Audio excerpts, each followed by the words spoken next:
아멘. 함께 말씀 읽겠습니다. 사도행전 5장 12절에서 16절까지 말씀입니다. 다 함께 합독합니다. 사도들의 손을 통하여 민간의 표적과 기사가 많이 일어나매 믿는 사람이 다 마음을 같이하여 솔로몬 행각에 모이고 그 나머지는 감히 그들과 상종하는 사람이 없으나 백성이 칭송하더라. 믿고 주께로 나아오는 자가 더 많으니 남녀의 큰 무리더라.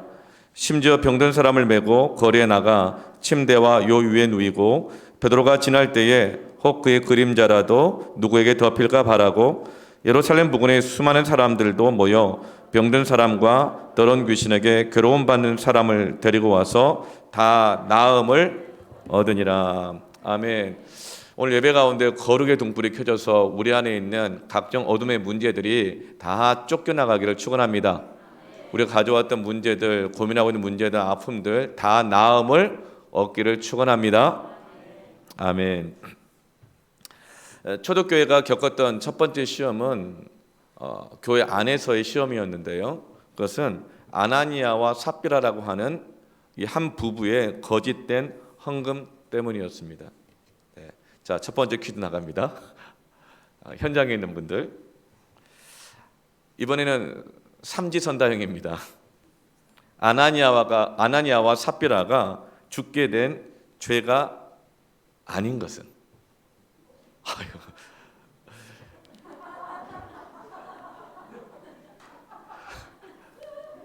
제 아들이라, 전 틀릴까봐. 몇 번입니까 답은? 여러분 허락하시고 용서하시면 제 아들이라도 맞았습니다. 네. 여러분 결코 문제는 유출하지 않았습니다. 네. 두 번째 문제를 기대하시고, 네. 아나니아와 삽비라가 죽게 된 것은 헌금을 적게 한 것 때문이 아니었습니다. 헌금이 적은 것은 결코 죄가 아닙니다. 아나니아와 삽비라가 죽게 되었던 것은 거짓말했던 것이고 또 그냥 거짓말 때문에 죽은 것은 아닙니다. 그럼 우리는 다 죽죠. 거짓말하는 사람 누가 있습니까? 하나님의 기회를 주셨지만 끝까지 감춘 것이죠. 끝까지 자신의 실리와 명분을 다 취하기 위해서 거짓말을 고수했던 것입니다. 그래서 야고보서 1장 15절 말씀처럼 욕심이 잉태한즉 죄를 낳고 죄가 장성하여 가만히 있지 않죠? 그 사람을 사망에까지 이르게 한 것입니다. 하나님께서 아나니아와 삽비라를 징계하셨지만 하나님이 죽이신 것이 아니고 그들이 가지고 있었던 죄, 고집하고 있었던 거짓이 장성하여 죄를 낳고 죄가 장성해서 그들을 사망까지 이르게 한 것입니다. 하나님께서는 아나니아와 삽비라를 사랑하셨죠. 왜냐하면 그들은 초대교회의 귀한 직분자들이고 봉사자들이었습니다. 그들을 살리기를 원하셨습니다. 그대로 두면 죄가 그들을 완전히 삼켜버릴 것입니다. 거짓이 그들을 죽음에까지 이르게 할 것입니다. 그래서 그들의 거짓을 드러내어 주셨죠. 그럼에도 불구하고 아나니아와 삽비라는 끝까지 고집하며 시침을 떼고 자신의 욕심을 추구하고 거짓을 고수하다가 결국은 죽음까지 이르게 된 것입니다.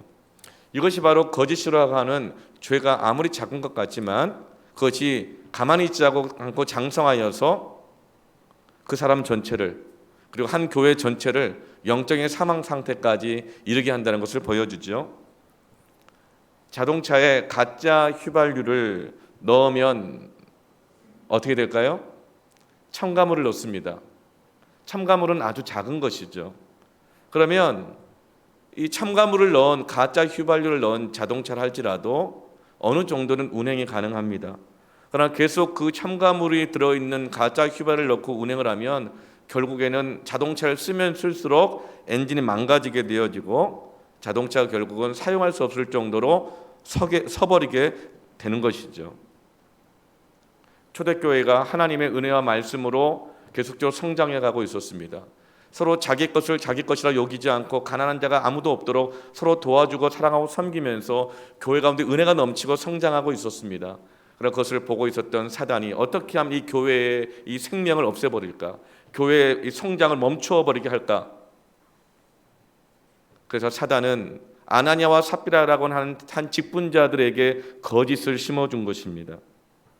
그래서 그 거짓을 확산시켜서 교회 전체를 완전히 사망 가운데 몰고 가려고 했는데, 하나님께서는 그것을 드러내셔서 아나니아와 삽비라가 결국은 죽음을 당했지만, 초대교회 모든 성도들이 거짓의 무서움, 죄의 무서움을 깨닫게 되어지면서 교회의 생명은 거룩함에 있구나, 교회의 생명은 거룩함에 있구나, 이것을 깨닫게 된 것입니다. 두 번째 퀴즈입니다. 교회의 생명은 무엇입니까? 네. 우리 기도하셨던 참, 네. 은혜를 사모하면은 나이가 따로 없는 것 같아요. 네. 거룩입니다. 박수로. 우리 기도하실 때 신빗에 3주간 새벽기도 말씀을 다 요약해서 기도하셨어요. 네, 말씀에 대한 집중력이 참 대단하십니다. 네, 여실히 드러나시는 것 같은데요. 네. 자, 교회의 생명은 거룩입니다. 교회의 능력도 거룩함입니다. 교회의 생명은 건물이 아닙니다. 교회의 생명은 사람 숫자도 아니고요. 교회의 생명과 능력은 헌금의 양도 아닌 것입니다. 교회는 거룩함이 있어야 생명력이 있습니다. 교회는 거룩함이 있어야 생명력이 있고, 거룩함이 있어야 그래서 성장합니다. 거룩함이 있어야 능력이 있고 세상을 이기는 것입니다. 거룩함이란 건 뭘까요? 단지 옳은 것이 아닌 것입니다. 교회는 세상이 가지고 있는 옳다고 하는 것들보다 더 나은 진리를 가지고 있습니다. 그 진리는 거룩함입니다. 진리는 옳은 것을 뛰어넘어서서 진리는 병든 것을 고치고 죽어가는 것을 살리는 능력이 있습니다. 옳은 것이 다 살리는 것 아닙니다. 옳은 소리가, 입바른 소리가, 정의라는 것이 때로는 관계를 깨트리고 가정을 파괴하고 사람들을 서로 상처 주고 죽이는 것을 볼 수 있습니다. 사실은 진리가 아닙니다. 사실 때문에 사실을 까발려서 판단하기도 하고 비난하기도 하고 정죄하기도 합니다. 사실을 이용해서 사람들을 공격하기도 합니다. 그러나 진리는 사실일 뿐만 아니라, 옳은 소리일 뿐만 아니라 진리는 병든 자를 살립니다. 진리는 죽어가는 자를 살리는 것이 진리인 것입니다. 그래서 우리 교회는, 그리스도인들은 옳은 것을 넘어서는, 사실을 넘어서는 진리를 가지고 있어야 됩니다. 생명을 가지고 있어야 됩니다. 그것은 바로 거룩함입니다. 이 거룩함은 어디서 올까요? 하나님께 충분히 다가가면서 오는 것입니다. 하나님과의 깊은 관계 속에서 오는 거예요. 기도 없이 거룩함이 있을 수 없고, 하나님의 말씀을 듣고 묵상하고 순종하는 삶이 없이 거룩함이 있을 수가 없습니다. 거룩함은 빛과 같습니다. 하나님 앞에 깊이 다가가게 되어지면 내 안에 있는 모든 것이 그 하나님 앞에서, 말씀 앞에서 다 드러나게 되어집니다. 하나님 앞에 다가갈 때에, 예배할 때 우리 안에 있는 감정 중에서도 어떤 것이 하나님이 기뻐하시는 것인지, 어떤 것이 하나님께서 그 감정을, 그 생각을, 의지를, 행동과 계획들을 하나님께서 그것을 싫어하시는지를 하나님께 나아갈 때 그분 앞에서 다 발견되게 되어집니다. 그리고 구별되게 되는 거예요. 거룩함이란 구별된다는 뜻이잖아요. 우리는 예배할 때, 말씀을 들을 때, 기도할 때 우리의 감정 속에서 어떤 것이 하나님이 기뻐하시지 않는 감정인지를 다 압니다. 말씀을 들을 때 어떤 것을 하나님이 원하지 않는 것이구나 깨닫게 됩니다. 아나니아와 삽비라도 그 은혜 가운데서 깨달았습니다. 그러나 그들은 끝까지 자신들의 욕심을, 자신의 계획을 고수하기를 결정한 것이죠. 여러분, 거룩함은 하나님 앞에 깊이 다가갈 때 얻어지게 되는 것입니다. 하나님 앞에 다가갈 때에 하나님과의 관계가 친밀해집니다. 하나님을 사랑하게 되어집니다. 그리고 하나님이 나를 사랑하는 것을 알게 되어지죠. 사랑이야말로 최고의 분별력입니다. 부모는 자녀를 사랑합니다. 그래서 부모는 자녀의 표정만 봐도 자녀가 무엇 때문에 힘들어하는지 압니다. 그러나 자녀를 사랑하지 않고 무관심하고 자기 일에만 바쁘고 자기 생각에만 사로잡혀 있는 부모들은 사랑이 없기 때문에 자녀가 무엇 때문에 아파하는지, 무엇 때문에 힘들어하는지, 무엇 때문에 고민하는지 알지 못합니다. 다른 것에 너무 다가가 있기 때문에 그렇습니다. 하나님께 깊이 다가갈 때에 우리는 하나님을 사랑하게 되고 하나님의 뜻을 알게 되어지십니다. 그리고 하나님이 우리를 알게 되어주시고 우리를 돕게 되어주십니다. 여러분, 하나님께 깊이 다가가십시오. 하나님과 친밀함을 회복하십시오. 그럴 때 우리가 하나님 앞에 나아가면 우리 안에 감춰져 있었던, 나도 모르고 있었던 사단이 마음껏 사용하고 있는 그 죄가 무엇인지가 드러나게 됩니다. 아, 이것은 하나님의 뜻이 아니었구나. 내가 사단에게 속고 있었구나. 내가 사단에게 죄의 종로로 타고 있었구나. 이것을 하나님께 다가갈 때 발견되어집니다. 그리고 그것을 깨닫게 되어지고 회개하게 되어집니다. 주홍빛같이 더러운 죄를 할지라도 그것을 용서해 주시는 하나님의 말할 수 없는 은혜와 사랑을 깨닫게 되어집니다. 그러면서 이제는 더 이상 내 뜻대로 살기를 원하는 것이 아니라 하나님을 기쁘시게 하며 살아가길 원하고 하나님의 뜻이 무엇인지를 분별하게 되어지면서 이제 내가 억지로가 아니라 자원함으로 하나님의 뜻대로 살아가기를 원하게 되는 것, 이것이 바로 거룩입니다. 거룩은 하나님께 다가감으로부터 시작되는 것입니다. 사도행전에 나타난 모든 치유의 역사, 회복의 역사, 부흥의 역사는 모두가 다 이 거룩의 역사인 것입니다. 하나님과의 친밀함을 구하시길 바랍니다. 그래서 그리스도인들은 내가 가지고 있는 능력보다 더 중요한 것은 거룩함입니다. 그리스도인들은 지식보다 더 중요한 것이 거룩함입니다. 얼마나 많이 봉사하고 헌신하느냐보다 더 중요한 것은 거룩함입니다. 내 몸을 불사르게 내어준다 할지라도 사랑이 없으면 아무것도 아니라고 했습니다. 사랑이야말로 거룩함의 가장 강력한 증거 중에 하나입니다. 사랑하고 있는 상태, 하나님과 가장 가까운 상태입니다. 사랑하고 있는 것, 그것이 바로 가장 거룩한 상태입니다. 부부가 서로 사랑하는 것 아주 거룩한 것입니다. 부모가 자녀를 사랑하는 것 거룩한 것입니다. 목사가 성도를 사랑하는 것 거룩한 것입니다. 성도가 교회를 사랑하는 것 거룩한 것입니다. 그러나 사랑이 없다면 몸을 불사르게 내어주며 봉사하고 헌신해도 그것은 아무것도 아닌 것입니다.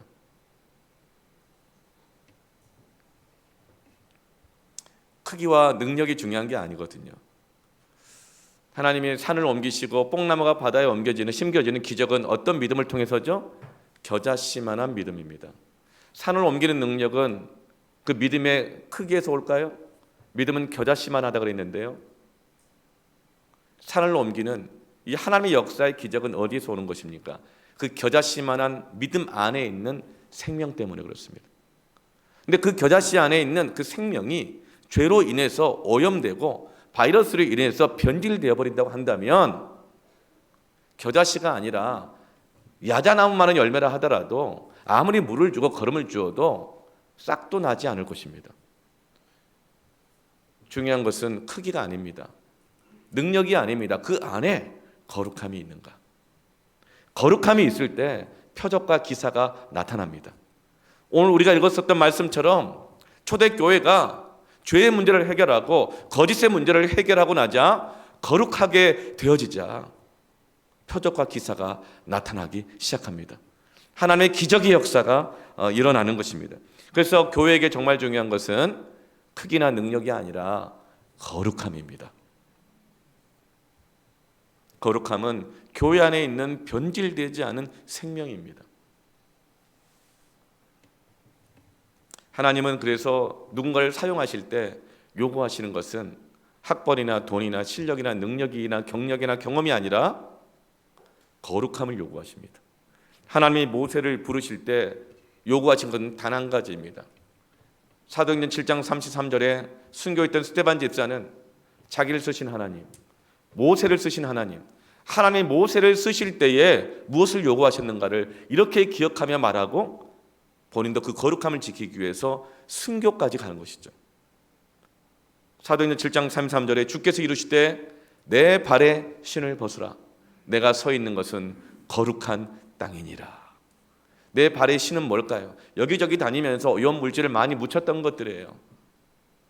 이전에 내가 살아왔던 삶의 발자국들이에요. 지금까지 내가 걸어왔던 길들이에요. 고집하고 벗지 않았던 것들이죠. 근데 하나님이 모세를 쓰시기 위해서 네가 지난 40년 동안 애굽 왕의 아들로서 왕자로서 살았던 삶뿐만 아니라 광야에서 40년 동안 양치기를 하면서 살아왔던 그 모든 삶을 이제는 벗어버려라. 왜냐하면 이것은 거룩한 곳이기 때문이다. 하나님은 누군가를 쓰실 때 그에게 요구하시는 것은 단 한 가지입니다. 거룩함입니다. 하나님께 가까이 나아가는 자들이 이 거룩함을 얻게 될 것입니다. 그런데 하나님은 지도자 모세뿐만 아니라 이스라엘 백성 모두에게도 이 거룩함을 요구하십니다. 하나님은 목사에게도 거룩함을 요구하시지만 여러분에게 똑같이 거룩함을 요구하십니다. 왜냐하면 우리는 살아가는 동안 어떤 이는 목사로 부름을 받고 어떤 이는 성도로, 장로로, 권사로, 집사로, 때로는 이 평신도로 이런 기능을 가지고 직분을 받고 살아가지만 우린 모두가 다 근본적으로 왕같은 제사장이요 거룩한 나라요 하나님의 동일한 백성이요 시민인 것입니다. 우리는 천국 가면 다 똑같은 형제요 자매인 것입니다. 그러나 이 땅에 살아가는 동안 하나님 우리에게 맡기실 사명이 있기 때문에 이런 직분을 주신 것이죠. 그런데 그 직분을 감당함에 있어서 하나님이 가장 요구하시는 것은 뭐냐면 거룩함이십니다. 레위기 11장 45절 말씀에 나는 너희의 하나님이 되려고 너희를 애굽 땅에서 인도하여 낸 여호와라. 내가 거룩하니 너희도 거룩할지어다. 하나님은 400년 동안 애굽에서 종노릇 하고 있던 이스라엘 백성들을 건져내실 때 목표가 있었습니다.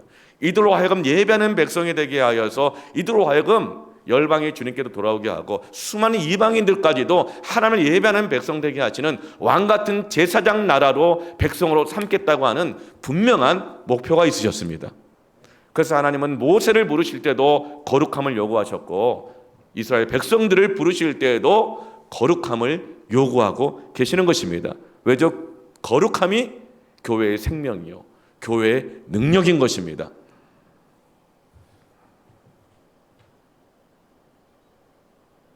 교회가 그리스도인들이 거룩함 대신에 다른 것을 능력으로 삼으려고 할 때 어떤 일이 일어날까요? 어떤 사람은 나이를 능력으로 삼으려고 합니다. 어떤 사람은 자신의 경험을 능력으로 삼으려고 합니다. 나 해봤어. 나 다 해봤어. 라떼는 말이야. 그걸 능력으로 삼으려고 합니다. 어떤 사람은 자기가 모아놓은 돈을 가지고 능력을 삼으려고 하고 어떤 사람은 자기의 지식이나 배운 것, 학벌 이런 것을 능력으로 삼으려고 합니다. 여러분 그럴 때 교회가 어떻게 될까요? 교회가 가장 무기력해집니다. 능력을 잃어버립니다. 사망에 이르게 됩니다. 중세시대에 교회가 가장 돈이 많을 때였습니다. 능력이 많을 때였어요. 중세시대에 이 독일 교회가 독일 땅의 절반을 가지고 있었습니다. 돈이 그만큼 많은 거예요. 그러니 그 절반 땅을 가지고 있는데 그 소작농들이 농사지어서 내는 세금이 얼마나 많았겠어요. 나라 세금 절반을 교회가 가져갔다고 생각해 보세요. 우리나라 1년 세금이 얼마인가요? 한 몇백 조 되겠죠. 1년 예산이 한 400조, 500조 정도 되니까. 근데 교회가 만약에 한 250조 정도를 매년 예산을 갖는다면 얼마나 능력이 있겠습니까? 못할 일이 뭐가 있겠습니까? 그러자 교회가 돈을 그렇게 갖게 되어지자 교회가 돈으로 세상을 움직이기 시작합니다. 돈으로 세상을 다스리기 시작합니다. 그래서 심지어는 독일의 황제 하인리히 4세가 교황에게 무릎을 꿇고 도움을 요청해야 될 정도까지 되었습니다. 황제가 나라 일을 좀 하려고 하는데 돈이 없는 거예요. 전쟁에 나가야 되는데 전쟁 준비를 못 하는 거예요. 그래서 카노사의 굴욕이라고 황제에게 돈을 좀 받고 또 황조에게 도움을 받고 황제에게 인정을 받으려고 만나달라 그러는데 그러니까 교회가 황제를 길들이려고 3일간 안 만나줘가지고 하인리 4세가 눈밭에서 맨발로 3일 동안이나 교회 앞에서 기다렸습니다. 그리고 나서 교황이 나와주자 그 앞에 머리를 숙이고 도움을 받았던 것이죠. 겉으로 볼 때는 교회가 세상을 다스리는 것 같죠? 그러니까 이후에 어떻게 됩니까? 이 하인이 4세가 모든 권력을 자기가 장악하고 나자 후에는 이 교황을 폐위시켜 버립니다. 이런 역사적 배경이 있었던 유럽 교회가 지금은 어떻게 되었습니까? 대부분의 유럽 교회들이 관광지가 됐을 뿐만 아니라 술집으로 바뀌어버리고 말았습니다. 지금 저 교회 이름은 알 수 없지만 사람들은 저 곳의 이름을 다 압니다. DA 펍이라고 합니다. 그러니까 다 술집 이름이 술집 이름이 DA 펍이에요. 펍이 술집이라는 뜻이잖아요. 저게 간판이 DA 펍으로 바뀌어 있어요. 저기서 제일 비싼 자리가 어디죠? 저 설교하는 강대상 자리입니다. 두 번째 비싼 자리가 성가대석입니다. 지금 유럽의 대부분의 교회들이 술집으로 바뀌어 있고 농구 코트로 바뀌어 있고 도서관으로 바뀌어 있고 카페로 바뀌어 있고 바다 회장으로 바뀌어 있고 심지어는 많은 교회들이 이슬람 사원으로 바뀌어 있습니다. 지금도 유럽의 교회들에서는 이슬람 이 사원이 되어서 기도 시간만 되면 하루에 5번씩 사이렌이 울리고 코란의 경구가 기도 소리가 울려 퍼집니다. 우리나라만 해도 지금 종교를 차별하면 안 된다. 그렇게 해서 새벽기도 차인벨이 울리는 것을 금지한 것이 이미 오래되었습니다. 학교에서 교사가 자신의 신앙을 표현할 수가 없습니다. 학교에서 기독교 모임을 방과 후에 할 수가 없습니다. 그러나 지금 종교 개혁이 일어났던 온 세계 교회 중심이었던 유럽의 교회들은 이미 이슬람 사원으로 바뀌어버리고 술집으로 바뀌어 있습니다. 그리고 교회에서 이슬람 기도 시간을 알리는 사이렌 소리가 울려나고 있습니다. 심지어는 독일의 오시나부르크라고 하는 대학에서는 머리 하얗게 모자 쓰신 분이 누구냐면 이슬람의 그 교사예요. 그러니까 목사님 같은 분이죠. 이맘이라고 합니다. 이맘.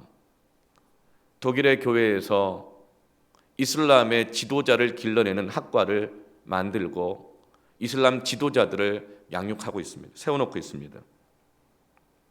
왜 이럴까요? 오일머니가 대학 안에 다 들어간 겁니다. 대학 장학금에, 교수들의 연구기금에 돈이 교회가 세운 대학을 장악했습니다. 여러분, 교회가 돈이나 권력이나 정치로 세상과 싸워 이길까요? 근본적으로 교회는 세상과 싸우는 것이 아닙니다. 교회는 세상을 섬기는 것입니다.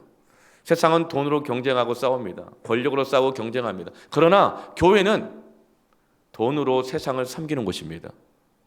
교회는 지식으로 세상을 섬기고 교회는 전문성을 가지고 그리스도인들이 세상을 섬기는 것입니다. 교회는 정치나 권력이나 물질, 지성, 학문으로 복음 안에 있는 말씀 안에 있는 창조주 하나님의 영광과 사랑과 섭리를 드러내어서 세상으로 하여금 알게 하고 세상을 하나님의 은혜 안에 있는 그 능력으로 세상을 섬기고 돕는 것이지 세상과 경쟁하거나 세상과 싸우지 않습니다.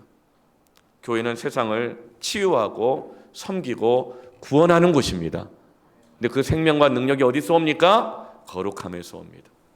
하나님 앞에 충분히 다가가고 그 은혜의 빛 앞에서 사단의 관계와 죄와 욕심들을 드러내고 하나님 뜻을 깨닫고 발견하며 그 안에 온전히 헌신하여서 얻게 되어지는 지식과 돈과 그리고 이 세상 권력과 이 모든 것으로 세상을 섬기는 것이 교회입니다. 그래서 교회의 생명은 거룩입니다. 능력도 거룩입니다. 아나니아와 삽비라를 통해서 교회 안에 침투한 거짓의 바이러스를 제거하자 초대교회 안에 거룩한 등불이 켜지고 진정한 참된 교회의 모습이 무엇인지 그리스도인들 안에 주어진 능력이 무엇인지가 빛 가운데 드러납니다. 오늘 4가지의 모습을 발견할 텐데 여러분 거룩한 등불이 켜져서 이 4가지의 모습이 여러분 가정 안에 우리 교회 안에 밝히 드러나기를 축원합니다. 이것을 추구하기를 원합니다. 첫 번째로는 표적과 기사가 나타납니다. 문제를 퀴즈 문제를 냈어야 됐는데. 자, 온라인으로 예배를 드신 분들도 교회는 무엇으로 세상을 섬깁니까? 교회는 무엇으로 세상을 섬깁니까? 현장에 계신 분도 교회는 무엇으로 세상을 섬긴다 그랬죠?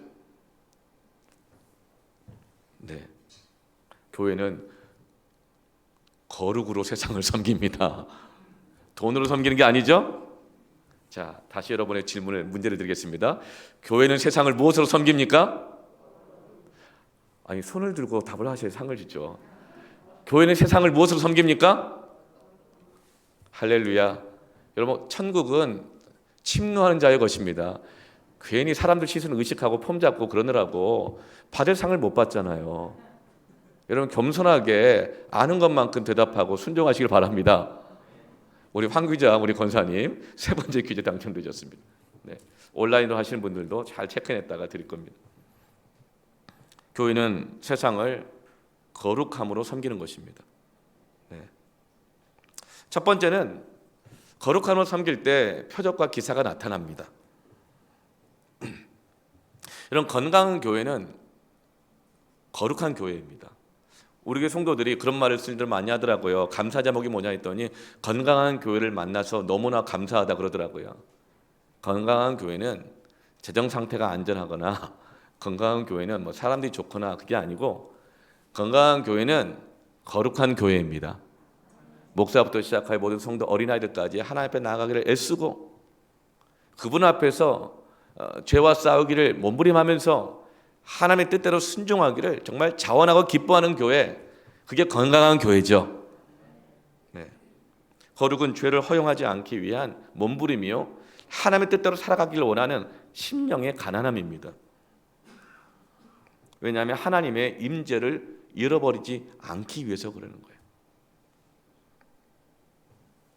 지도자들이 거룩할 때, 죄와 싸울 때 교회는 건강해집니다. 성도들이 죄와 싸워갈 때 교회가 건강해집니다. 그러면서 표적과 기사가 나타나죠. 어떤 표적과 기사가 나타납니까? 12절에 사도들의 손을 통하여 민간의 표적과 기사가 많이 일어나매 16절 말씀, 예루살렘 부근의 수많은 사람들도 모여 병든 사람과 더러운 귀신에게 괴로움을 받는 사람을 데리고 와서 어떻게 되죠? 다 나음을 얻으니라. 아멘. 4번째 퀴즈입니다. 교회가 거룩해지자 무엇과 무엇이 나타납니까? 우리 어미자 우리 권사님, 할렐루야. 네, 표적과 기사입니다. 네, 온라인으로도 듣고 쓰셨던 오픈 채팅이나 마찬가지니까 온라인 채팅창에 쓰신 분도 쓰시기 바랍니다. 네. 표적과 기사가 나타납니다. 이 표적과 기사는 어떤 표적과 기사일까요? 마가복음 16장 17절 18절 말씀입니다. 같이 한번 읽어볼까요? 시작. 믿는 자들에게 이런 표적이 따르리니 곧 그들이 내 이름으로 귀신을 쫓아내며 새 방언을 말하며 뱀을 집어올리며 무슨 독을 마실지라도 해를 받지 아니하며 병든 사람에게 손을 얹은즉 나으리라 하시더라. 예수님이 부활 승천하시기 직전에 약속해 주셨던 표적입니다. 믿는 자들에게는 이런 표적이 따른다. 이 말은 무슨 말이에요? 믿는 자들이 거룩함을 회복할 때 이런 표적이 따르는 것입니다. 병든 자에게 손을 얹은즉 낫는 것입니다. 예루살렘 부근에 있는 모든 병든 사람들과 귀신들로 인해서 괴롭힘을 당하는 모든 사람을 데리고 왔더니 그들이 나은 것입니다. 믿음의 표적이요 거룩함의 표적인 것입니다. 저는 여러분 이 표적과 기사가 저를 통해서 많이 나타나길 축원합니다. 저를 축복합니다. 여러분도 축복합니다. 믿는 자들의 표적이 나타나길 축복합니다. 저는 이것을 위해서 기도합니다. 특별히 요즘 신방하고 있잖아요. 온라인 신방하고 있습니다. 전화로, 줌으로 미리 기도 제목을 받고 또 기도 제목 받으면서 기도하면서 그 가정을 향한 하나님의 말씀을 준비해서 또 전해드리고, 전화든지 줌이든지, 그리고 전해진 말씀을 또 녹음 파일로 만들어가지고 또 다시 보내드려서 다시 듣게 하고, 그리고 특별한 경우는 따로 대면해서 또 상담이 필요하고 기도가 필요한 경우는 따로 상담을 하고 만나고, 이렇게 신방을 하는 가운데 이 기도가 정말 간절합니다. 내가 더 거룩해져야겠구나. 내가 더 하나님께 깊이 나아가야겠구나. 어떤 분은 신방을 그냥 안부 전화 정도로만 생각을 하셨다고 하시더라고요. 아니에요. 각 가정을 향한 하나님의 말씀을 전하는 신방입니다. 드리는 신방입니다. 왜 그럴까요? 내 안부가, 내 위로가, 내 전화가 위로를 줘봐야 잠깐이에요. 우리의 문제를 근본적으로 해결하고 진정한 위로와 은혜가 되고 힘이 되는 것은 하나님의 말씀입니다. 신약과 구약인 것입니다. 우리의 병든 몸과 마음을 치료하는 것은 하나님이 주는 약속의 말씀인 것입니다. 옛날 약속의 말씀은 구약이고 새로 나온 말씀은 신약입니다. 말씀을 전해드리는 것입니다. 사실 굉장히 힘든 일이에요. 하루에 8번, 9번씩 신방을 할 때 8개, 9개씩의 설교를 다시금 준비하는 것 너무나 힘든 일이에요. 그렇지만 제 마음속에 그런 마음이 있어요. 하나님이 주시는 불치병의 약이 있는데, 그 가정의 특효약이 이 말씀에 있는데 이것을 전해줘야 되지 않겠는가? 전해줘야 되지 않겠는가? 약이 있는 걸 알면서도 안 전해주면 내가 사꾼 목자 아닌가? 의사가 그 환자에게 필요한 특효약이 있는 걸 아는데 그걸 전해주지 않는다고 하면 그것은 업무 방조가 아닌가? 얼마나 무책임한 것인가? 여러분, 거룩해질 때, 거룩함의 등불이 켜질 때에 표적과 기사가 나타납니다. 아멘. 실제로 코로나 기간이 1년여 이렇게 길어지면서도 감사한 것은 한국 교회 안에 무슨 국제학교다, 열방센터다 다 합쳐서도 확진자들이 8.2%밖에 안 된대요. 전체에서. 그래서 질병관리본부에서도 대면 예배가 이 코로나 그 감염의 원인이 아니라고 발표했잖아요. 그렇죠? 예. 그리고 여러분 8.2% 확진되신 분 중에서도 무슨 독이라도 해함을 받지 아니하리라. 다 완쾌된 줄로 믿으시길 바랍니다. 완쾌되는 줄로 믿으시길 바랍니다. 믿는 자들은 이런 표적이 따르는 줄로 믿습니다. 그러면 우리는 어떤 상황이든지 하나님 앞에 계속 나아가야 되는 거예요. 아무리 세상 옳은 소리를 하더라도 하나님의 은혜 안에서, 임재 안에서 이것이 진리인지 아닌지를 구별하고 분별하며 하나님의 뜻을 계속 구하며 나아가십시오. 저는 이 신방 기간 동안에 이 표적과 기사가 계속 나타나기를 원합니다. 계속 나타나기를 원합니다. 여러분을 통해서도 이 표적과 기사가 계속 나타나기를 원합니다. 그러면 우리 안에 거룩의 등불이 켜져야 합니다. 다시 하나님을 가까이 나가야 합니다. 저는 우리 모든 사역자들, 교회 직분자들, 모든 부모들이 거룩해지기를 원합니다. 거룩을 추구하기를 원합니다. 그래서 부모들을 통해서도 표적과 기사가 나타나기를 원합니다. 두 번째, 무엇이 나타나는가? 구별된 만남의 축복이 나타나기 시작합니다. 많은 부모님들이, 성도들이 신방할 때 기도 제목으로 내 자녀가 정말 좋은 믿음의 배우자를 만나도록 해달라고 기도를 요청해요. 내 자녀들이 중학교 가고 고등학교 가고 대학 가는데 좋은 믿음의 동역자들을 만나게 해달라고 기도를 부탁합니다. 근데 여러분, 그것이 얼마나 어려운 기도 제목인 줄 아세요? 그건 기사입니다. 기사. 그런 사람을 만나면. 요즘 중학교 고등학교 있죠. 한 반에 30여 명이 있는데 그중에 기독교 백그라운드를 가지고 있는 학생이 3-4명에 불과합니다. 그 말은 부모가 신앙생활을 하고 있다는 것이죠. 그리고 주일학교 다녔던 경험이 있는 아이들인 것이죠. 3-4명이에요. 근데 그 3-4명 중에 현재 교회를 나가고 있는 아이는 1명밖에 안 됩니다. 2명 경우가 별로 없어요. 그렇다면 이 세상 속에서 믿음의 동역자 만나는 것 불가능한 일입니다. 그걸 간절히 기도하잖아요. 그럼 내가 어떤 다른 자녀에게 믿음의 동역자가 돼줄 수는 있어요. 그렇게 응답이 될 겁니다. 그렇게 아마 응답이 될 거예요. 그러나 지금은 믿음의 배우자 만나고 믿음의 동역자 만나는 것은 불가능한 시대입니다.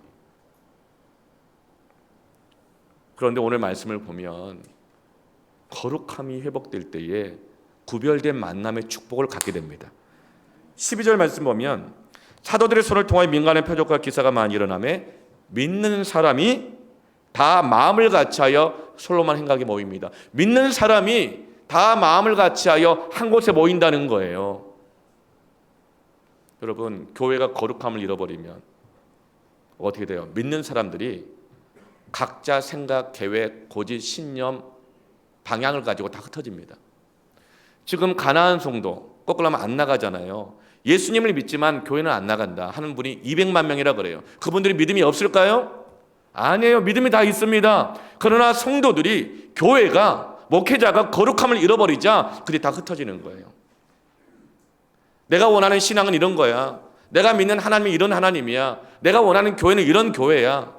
저마다 자기의 소견에 따라 다 흩어져 버렸다는 거예요. 그런데 교회가 거룩함을 회복할 때 믿는 사람들이 마음을 같이 하기 시작해요. 우리가 믿는 하나님은 한 분 하나님이시잖아요. 모두가 다 하나님께 가까이 나아가자 그분 앞에 있는 누구를 판단할 것 없는 자기의 죄들이 드러나면서 다 겸손해지고, 주여 내가 죄인이었습니다. 교회가 문제가 아니었습니다. 저 사람의 문제가 아니었습니다. 주님, 나의 죄였습니다. 저마다 하나님 앞에 나아가는 자마다 하나님 한 분 앞에서 겸손해지고 그분의 은혜를 구하게 되어지고 하나님의 뜻이 무엇인지를 함께 깨닫게 되어지면서 다시금 한 마음으로 마음을 같이하여 솔로몬 행각에 한 장소로 모이게 되는 것입니다. 그리고 13절에 그 나머지는 감히 그들과 상종하는 사람이 없으니 백성이 칭송하더라. 나머지는 감히 그들과 상종하는 사람이 없어요. 이 말은 믿음의 사람들, 교회 가는 사람들, 예수 믿는 사람들을 왕따시켰다 이 의미가 아니에요. 감이에요. 감히 두려워서 거룩이 회복되는 사람들과 가까이 할 수 없었다는 거예요. 왜요? 그들과 가까이 하면 그들 안에 감춰져 있었던 자신들의 죄들이 드러나기 때문에 그래요. 그러면 그 죄를 포기하든지 자기의 계획을 철회하든지 양당 간에 결정을 해야 되는데 너무 불편하거든요. 그러니까 감히 거룩이 회복되는 사람들과 함께 상종할 수 없는 거예요. 그러면서 구별되기 시작하는 겁니다. 그러면서 흩어졌던 믿음의 사람들이 함께 모이면서 그 안에서 동역자를 만나고 배우자를 만나고 친구를 만나고 같이 섬기고 봉사하는 가정을 이루게 되어지고 하나님의 기업을 이루게 되어지고 이런 구별된 거룩한 만남의 축복이 이루어지게 되는 것입니다. 사랑하는 성도 여러분, 자녀들이 믿음의 배우자를 만나기를 원합니까? 자녀들이 믿음의 동역자들을 만나기를 원합니까? 그렇다면 거룩을 구하십시오. 하나님 앞에 가까이 나아가십시오. 거룩해질 때 우리는 하나님께 쓰임받을 수 있습니다. 거룩해질 때 표적과 기사가 나타나고, 거룩해질 때 세상을 표적과 기사로 고치고 치료하고 도울 수 있고 섬길 수 있고, 거룩해질 때 구별된 만남의 축복을 얻을 수 있는 것입니다.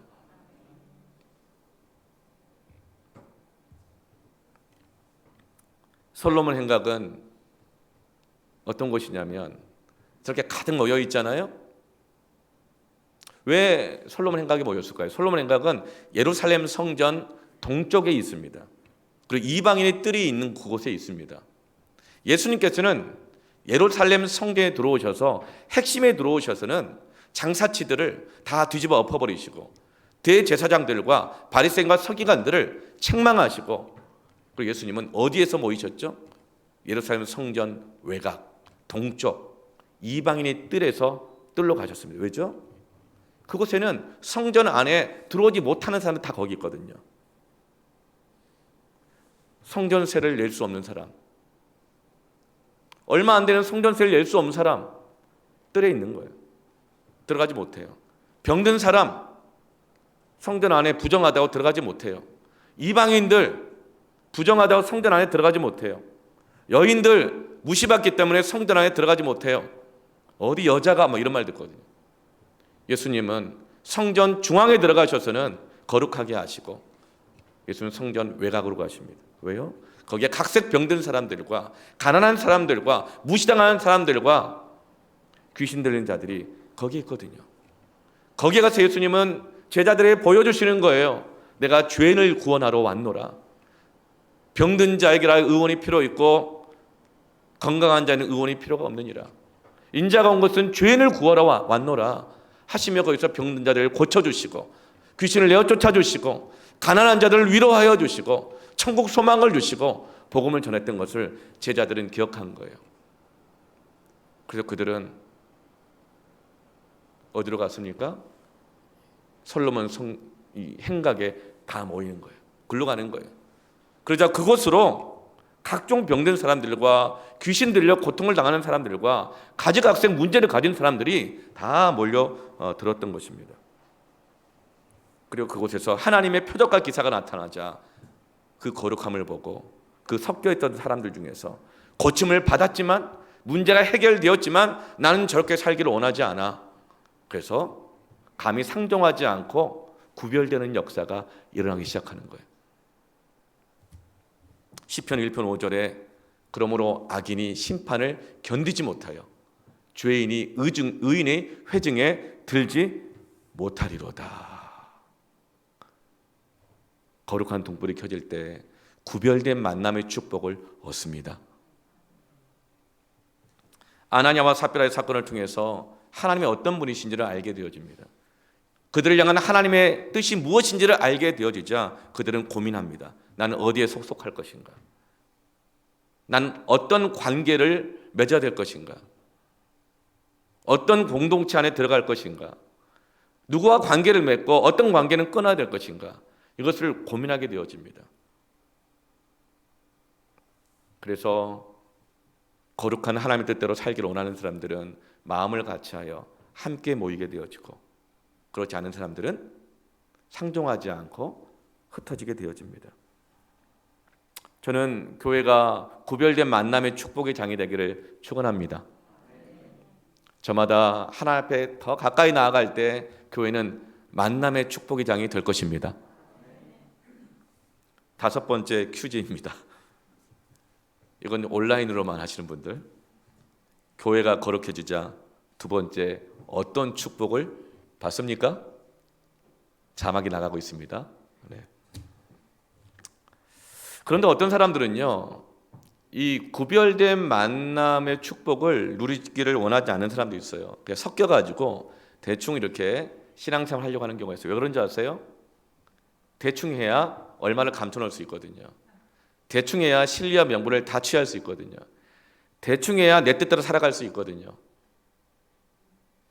그러면서 이렇게 말합니다. 이제 좀 신앙생활 제대로 하셔야죠. 기도도 하시고 예배도 드리시고 그렇게 하죠. 그랬더니 제 아내가 대신 기도 많이 하고 있대요. 그리고 내가 못하지만 내 아들이 그렇게 할 거래요. 난 내 아들을 그냥 잘하도록 지원만 해준대요. 그것도 귀한 것이지만 여러분, 거룩의 등불은요, 하나님께 나아가는 것은 내가 직접 해야 합니다. 제가 정말 잊지 못하는 경험이 하나가 있어요. 제가 운전을 한 지 얼마 안 되었을 때입니다. 저녁에 운전을 하고 가는데 한참 가는데 천천히 가요. 이렇게 차선도 잘 지키고 신호도 잘 지키고. 그런데 뒤에서 어떤 차가 빵빵거리는 거예요. 왜 그럴까? 저 차가 내가 뭐 실수했나? 겁이 나는 거예요. 그래서 겁이 나서 좀 천천히 가면서 차선을 바꿨습니다. 빨리 지나가시라고. 내가 방해가 되나 보다 싶어가지고. 그런데 계속 빵빵거리면서 클락션을 울리면서 제 차 옆으로 따라오는 거예요. 그 급기야 차에서 보니까 저한테 막 삿대질을 하면서 뭐라고 막 이야기를 하셔요. 제가 너무 무서워가지고 빨리 지나가시라고. 나는 내가 지금 뭘 잘못했는지도 모르겠는데 겁이 나잖아요. 그래서 제가 갓길에 차를 딱 댔어요. 지나가시라고. 차를 딱 대고 멈췄는데 그분이 지나가지 않고 제 옆에 같이 차를 딱 멈추시는 거예요. 그리고 창문을 열고 막 소리를 치세요. 그래서 저도 창문을 살짝 열고 들었는데 이렇게 얘기하시는 거예요. 아니 이 사람아, 이 한밤중에 라이트를 켜고 운전을 해야지 그러시는 거예요. 그러니까 다른 차들이 전부 다 라이트 켜고 다니니까 또 가로등 불빛도 있으니까 저는 그 빛 의지에서 내 불이 켜져 있는지 안 켜져 있는지도 모르고 운전을 하고 있었던 거예요. 그러니까 그 사람이 저한테 소리를 질렀던 것은 저를 야단치고 혼내고 미워하고 정죄하고 협박하는 것이 아니라 당신 그렇게 불 끄고 가다가 사고 납니다. 당신 불 끄고 다니다가 사고 납니다. 지금은 다른 차도 있고 지금은 가로등불도 있지만 시골길 가다가 가로등불이 없는 길 가다가 사고 납니다.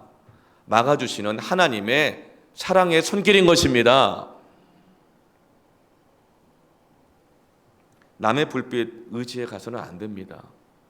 교회 불 켜져 있다고, 교회의 새벽기도 불이 켜져 있다고 내 안에 기도의 불이 켜져 있는 것이 아닙니다. 목사님이 뭐 거룩하게 산다고 해서 내 안에 거룩한 불이 켜 있는 것이 아닙니다. 직접 하나님을 대면해야 합니다. 내가 기도해야 합니다.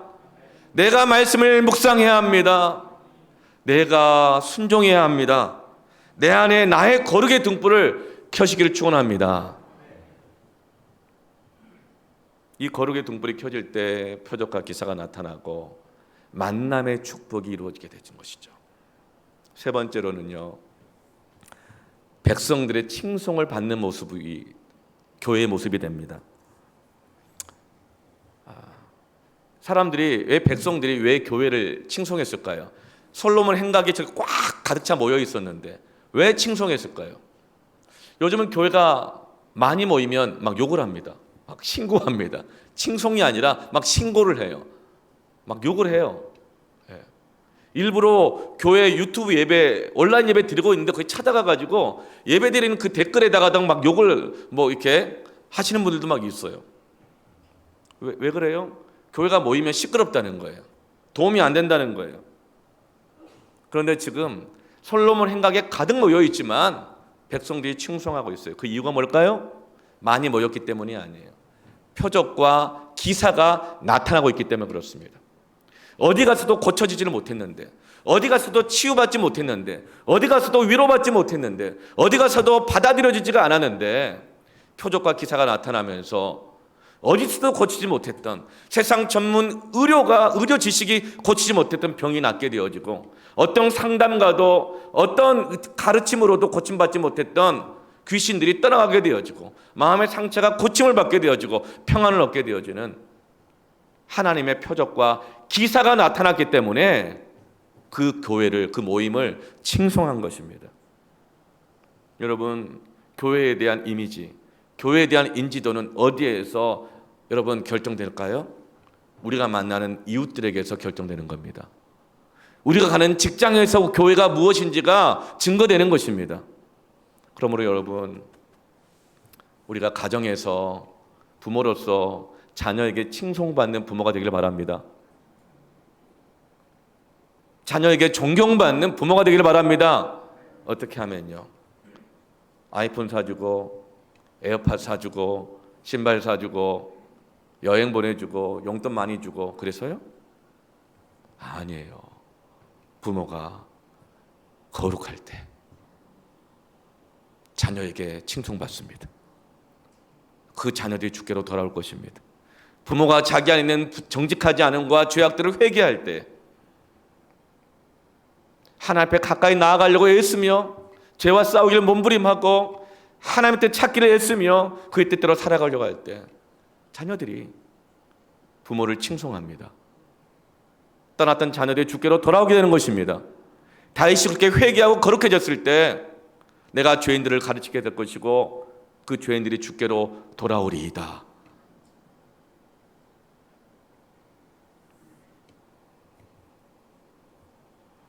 여러분,